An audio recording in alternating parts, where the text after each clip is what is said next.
Welcome to In Conversation with writer and editor Sheila Bender, discussions on writing and the writing life, a monthly chat with writers, publishers, and those who support the literary arts. Today, Sheila Bender is talking with Port Townsend editor Julie Van Pelt about how editors work and her career and beliefs as an editor. Hello. You're listening to In Conversation, discussions on writing and the writing life with Sheila Bender. Today, I have with me in the studio a local Port Townsend resident, Julie Van Pelt, editor, and I'm going to read her bio, and then we're going to have a discussion about the role of editors in the writing process. Julie Van Pelt has been an editor since 1995, in-house and freelance, full-time freelance since 2001. She does developmental and substantive editing directly with authors, and she also project manages, copy edits, and proofreads. Her clients include corporations, nonprofits, government agencies, trade magazines, and scholarly journals. She also teaches in the University of Washington's editing program and recently launched a volunteer mentoring program through the Northwest Independent Editors Guild. What excites her about editing and teaching is the same thing, helping authors and students, colleagues all really, find their way, choose their way. Authors and freelance editors are similar in that we're all solo operators, she says, responsible for our own success or failure, and to a large degree can even choose what success and failure mean for us. According to her website at julievanpelt.com, she doesn't call herself a writer, and yet there are samples of her writing up there, which I'm sure we will discuss. Welcome to the show, Julie. Thanks, Sheila. It's very nice to have you here today. I have read recently that editors can be seen as a writer's best friend. They're incognito. They're not the ones whose names typically go out into the world, although often authors acknowledge their thanks to them. But they're behind the scenes, and their brilliant ideas and ability to show an author how to make their work really sparkle goes out into the world as if the author knew that all the time with no help. So from your perspective, let's start there. What is it like to be that person behind the scenes? Perfect.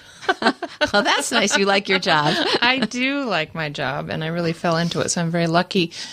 It's such a pleasure to watch someone develop, and it's such a pleasure to get feedback about how I am able to help someone develop. That's what my role is. That's where I get the most jazzed about my work. An author's thank you, even over comma placement or a discussion over, oh my gosh, the subjunctive with a scientific writer recently. We had this hilarious punny back and forth about a stupid grammar issue, really. But he was so grateful to have that conversation with someone who wouldn't be judgmental about it and who really didn't care except in service to what he was doing. Fabulous. And I really like that phrase, in service to what he was doing. So you enjoy serving the author and therefore serving the public who's going to read the writing. I really believe in editing from the inside out, in helping the author make the work more itself. So it's interesting to me that you began the conversation saying that publishers build a wall often where the editor is talking to the publisher rather than the author because there are challenges in dealing with authors.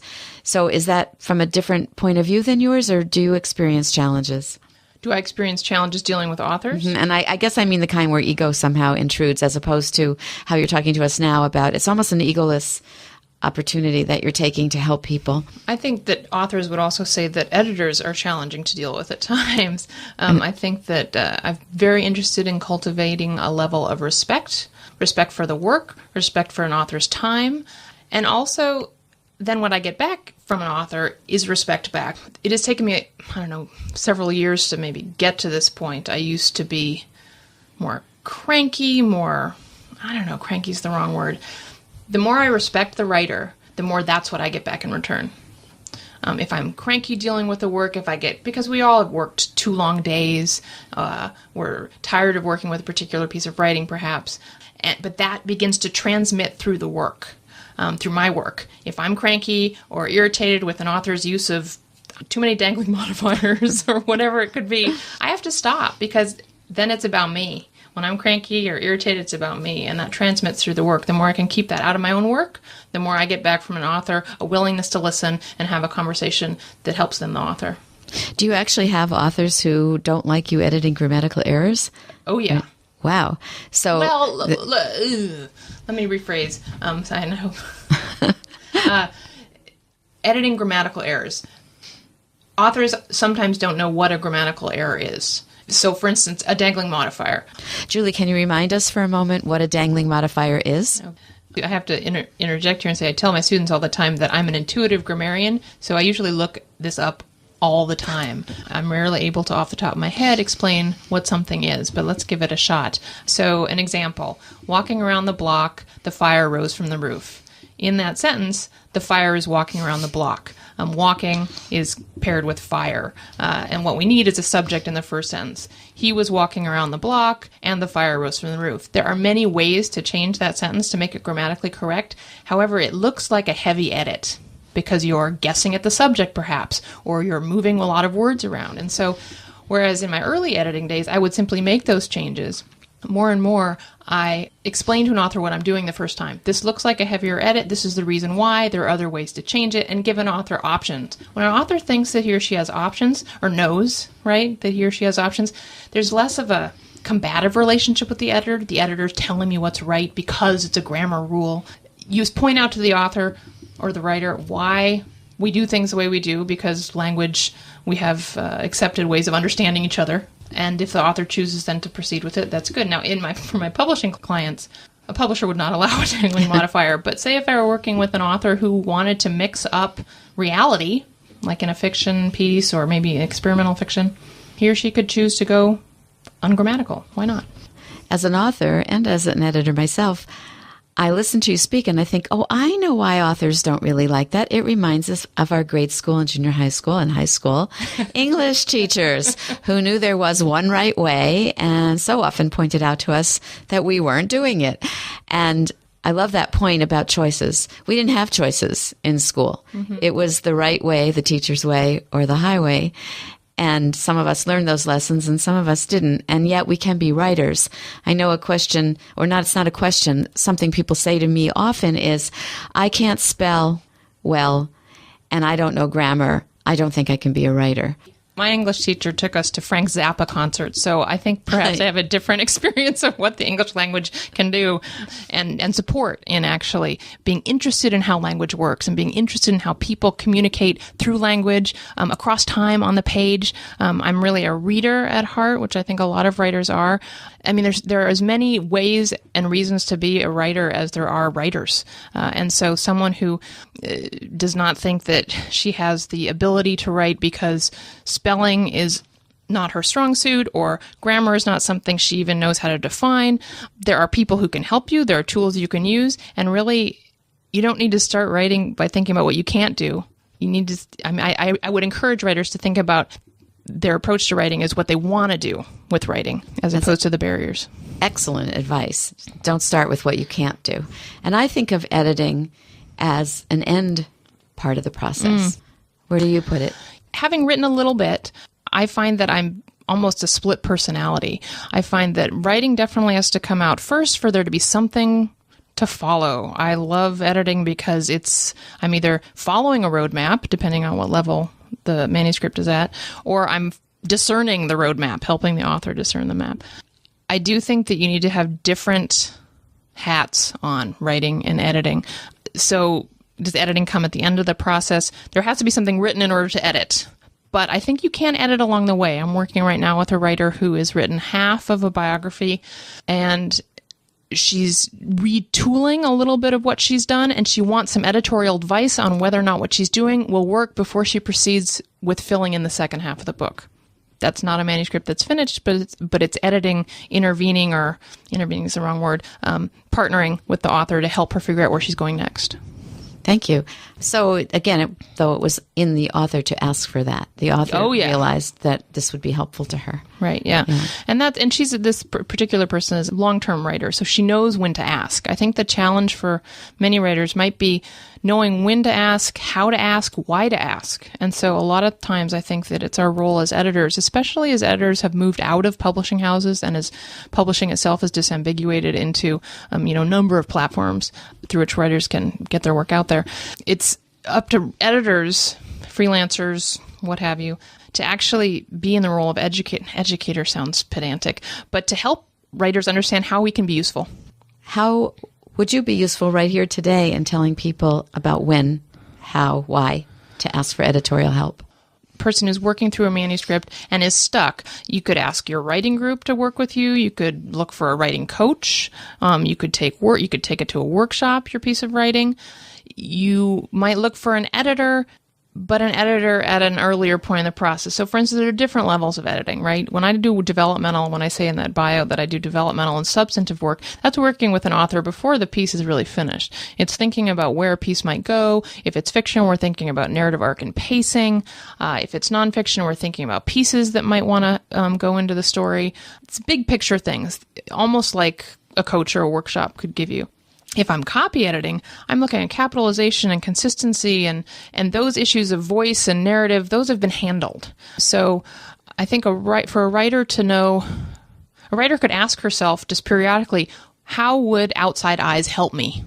Or what would I want outside eyes to help me with?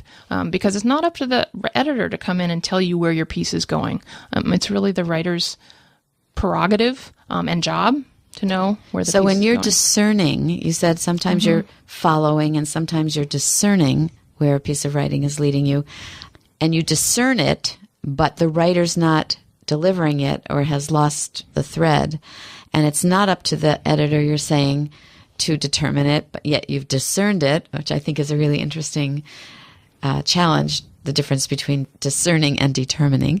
What do you do? I present the options to the writer. I speak back, basic communication skills. This is what I'm hearing in your writing. These are the themes that I'm seeing. This is where I see this character going. Does that make sense to you? If that makes sense to you, here's what I think you could try. Here's some things you could try. I'm very much, especially at earlier stages in writing, about presenting the author with choices. And what I see as a general reader, not as an expert in this particular subject matter or in what a book looks like, but this is one reader's look at where this piece of writing might be going. The author can reject it. Most often, if I do my job, I'm a chameleon of sorts. I get into the writer's skin. I like, again, working from the inside out. I like to see what a piece of writing is telling me. And if I do my job, then at least some of the choices some of the options, some of the landscape that I've laid out make sense to the writer, and the writer can then sparks on it. So that's something about how the outside eyes work. So you reveal to the writer the thoughts you're having as a reader. Yes, which is different from revealing what the piece of determining. Again, I'm stuck on that, determining versus discerning. I'm reflecting to the writer back what I'm hearing. Good, thank you. You are listening to KPTZ 91.9 Port Townsend. In case you've just joined us, you are listening to In Conversation with Sheila Bender, discussions on writing and the writing life. Today, Sheila Bender is talking with Port Townsend editor Julie Van Pelt about how editors work and her career and beliefs as an editor. How do you become an editor? How did you? How did I become an editor? Well, I think I said I fell into it years ago. I had a friend, a longtime friend, now longtime friend and colleague, who thought it might be something I would like. She was a freelance editor. I was in between work. I basically apprenticed to her. She would give me work, review my work. My first clients were referrals from her, and that was in the mid-90s. There were no editing programs then, or there were a couple. I wouldn't have even thought to be an editor. I mean, I've been a reader my entire life. I remember wanting to read for a living when I was a teenager, but I had no thought ever. I went through college of being an editor. What does that even mean? But I had this person as an example of what it meant to actually work with writers, work with publishers, work in the publishing industry. Because of her? Because of your contact with her? Yeah, really. I pretty much feel like I've followed her through her career with mine. Yeah. She's... Well, the old-fashioned way. Yes. That's how people used to do things, by having a mentor, by apprenticing, by developing themselves, and then by breaking free and having their own work, right. Their own shop. Definitely old school apprentice style. I like things slow, as speedy as things are these days. The moments that's working with a piece of writing is so enjoyable precisely because it demands attention in a way that our multitasking other parts of our lives often don't allow. And working with someone, apprenticing to, I love that word because it feels like the right way to learn for me. It was the right way to learn for me. It continues to be. And it's also something that then I can do as a teacher. I can help other people. So that come brings along. us to your newest project, which was in your bio about the mentoring program that you've begun. Can you tell us about it? Yeah.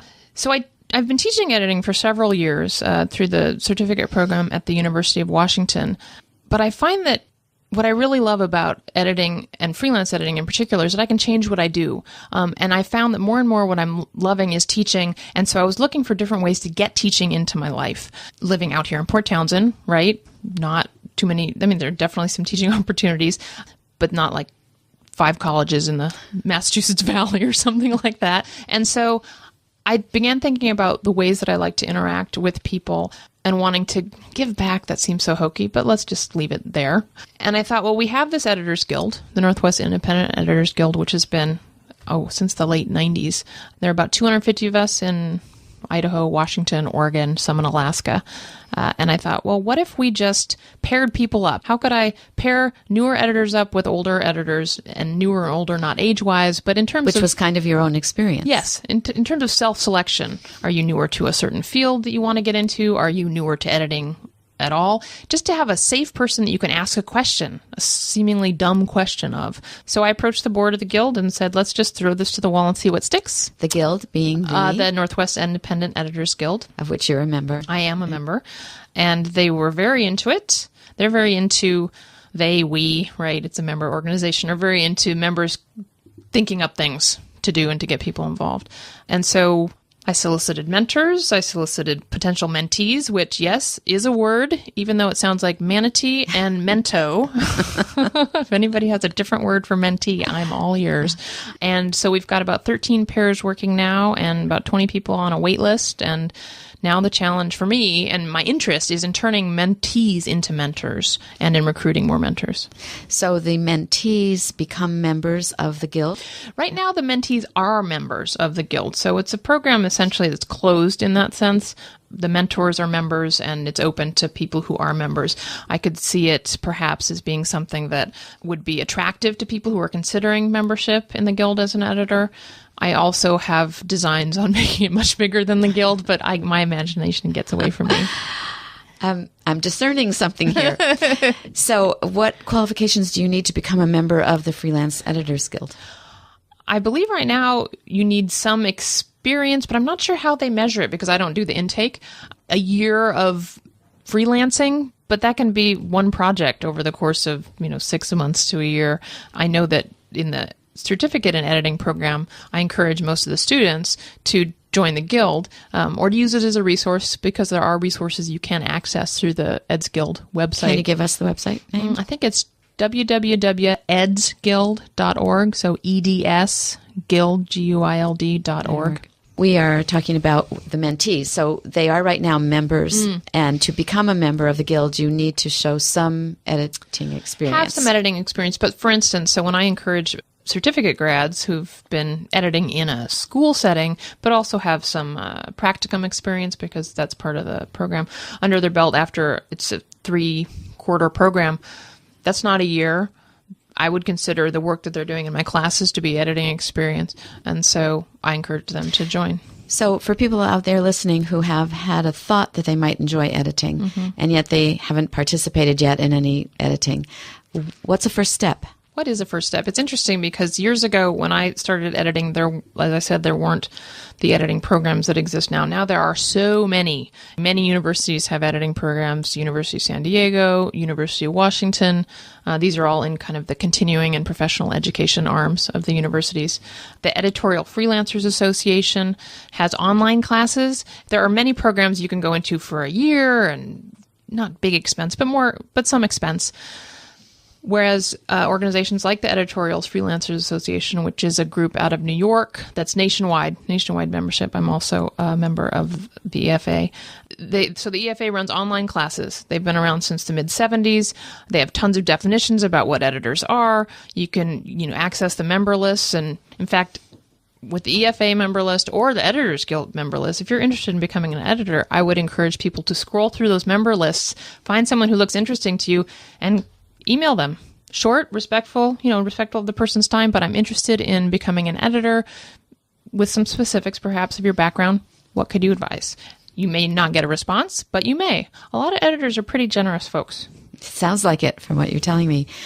You became an editor by what you call falling into it, but you had some previous work experience that has influenced where your goals are now as an editor. Do you want to address that? One of the things about mentoring or setting up a mentoring program comes out of my love of working with other freelancers figure out what they want to do. Maybe it's because I don't know what I want to do, but I love helping other people figure their thing out, which helps me actually establish some direction. I used to do business planning for the Cascadia Revolving Loan Fund. It was a community economic development loan fund in Seattle during the Clinton era when business startup was seen as a poverty alleviation measure, which I couldn't quite figure out then because starting up a business, the rule of thumb is it takes 3 years of losing money and blah, blah, blah, blah.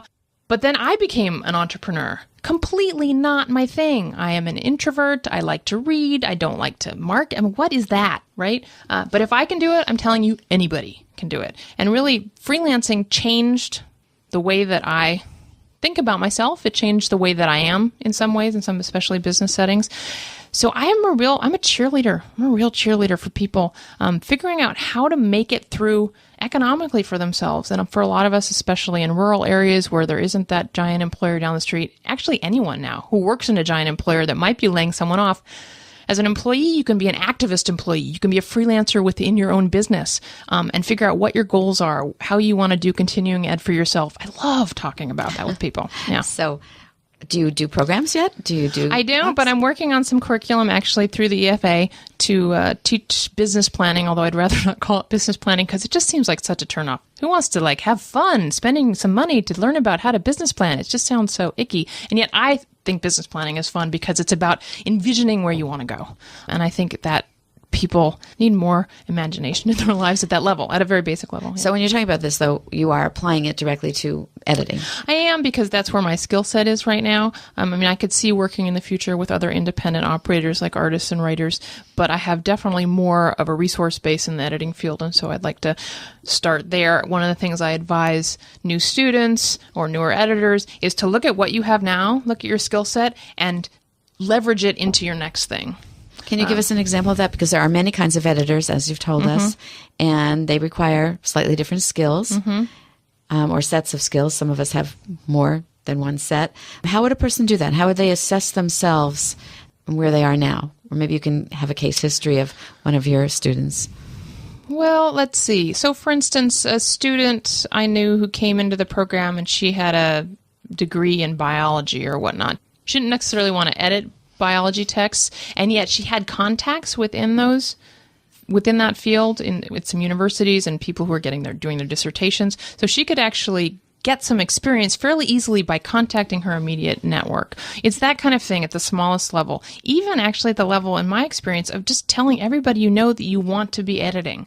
Some people will know what that means, some people won't. It almost doesn't matter. I told some people, one of my first clients came from a Christmas party. I was mentioning to a friend that, I've just started doing this editing and proofreading with Chris, mutual friend. And this other friend of mine said, I edit for this magazine. I don't want to do it anymore. Do you want to?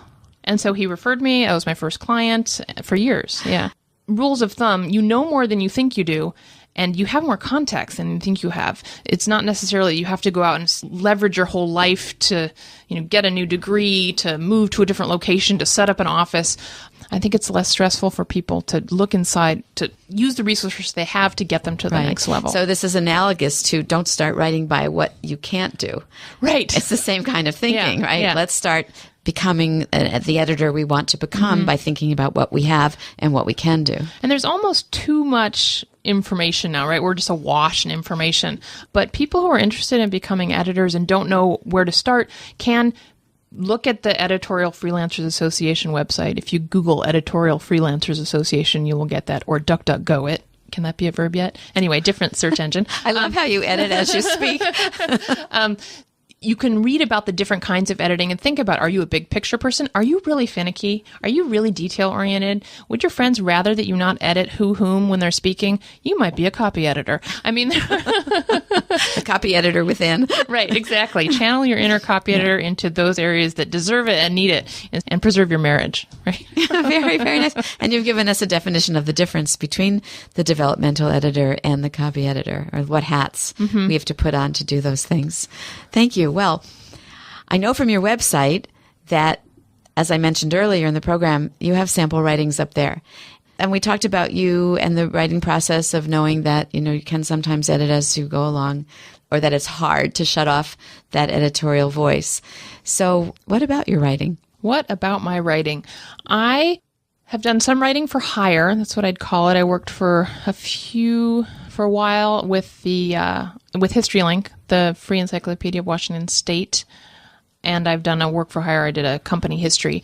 It was just a thing I wanted to try out. Is this something that I can do that's remunerative? For me, it's not, because I don't have the practice. I envy in that way some of the people who have journalism training, who can write to deadline and multi-purpose a piece of writing.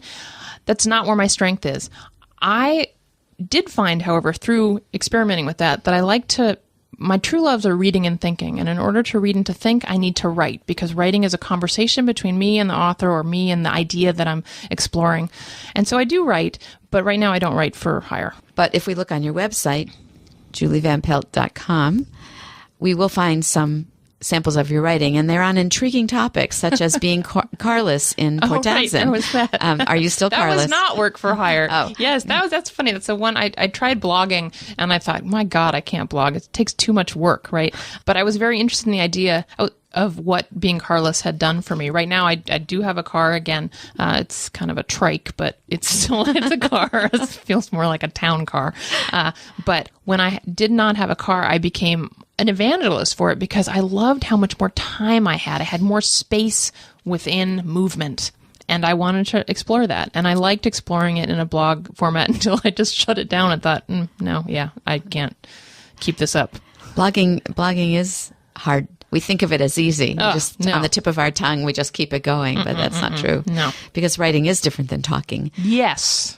And that's what the authors who work with you learn. Yes. There's so much we can fill in when we're talking, with gestures, with asides, with all kinds of ways we have of communicating.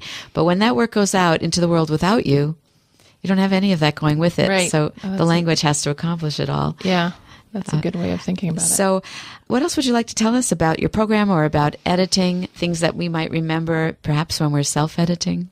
Be gentle with yourself. Be rigorous, but be gentle, which means respect yourself enough to not let yourself off the hook, but leave the hammer at home. Don't beat yourself over the head with it. Boy, I like that one. Many of us write from home, so we should probably lock it up somewhere. Leave the hammer on the porch. Leave the hammer in the car. Leave the hammer in the garage. Yeah, that's a very good metaphor for it, because that's what we do.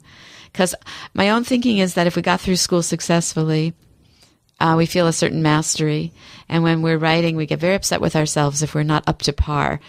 But why should we be? We're just inventing the material. We're shaping it. We're finding our way, which was something we didn't have that much time for in school. We were supposed to know where we got before we got there. Mm-hmm. That's what it felt like to me. Which is definitely not what writing has ever been for me. I always figure out where I'm going to go by the process. But, there's so many people there are many ways to approach writing as there are writers. Whether you think of yourself as a writer, or whether you're finding things out, or whether you're an outliner, or whether you know where you're going from the very first word, which is why it's such an expansive category to be a member of, right? Which is why there's room for everybody. So like you said, the inside out. What we're trying to do as editors and writers is work from the inside out, recognize who we are, and what we want to accomplish, the goal setting, and then go about doing it with an openness to exploring. So. Like when you said writing is a conversation for you, and trying to find out more about the idea you're having. And I think that's where a lot of the fun of it is, from both sides of the desk, whether you're writing and exploring, or whether you're the editor discerning that exploration. It's an exciting growth field. And thanks to your program with growth opportunities. Right. So just to use a little business metaphor, I want to thank you, Julie, very much for coming in today and sharing your knowledge and background and your heart with us. Thanks so much. Thank you very much. It's been a pleasure. Thank you. You have been listening to In Conversation, Discussions on Writing and the Writing Life with Sheila Bender. For more of Sheila's interviews, please go to Sheila's website, www.writingitreal.com/audio. In Conversation is produced by Sheila Bender and edited by...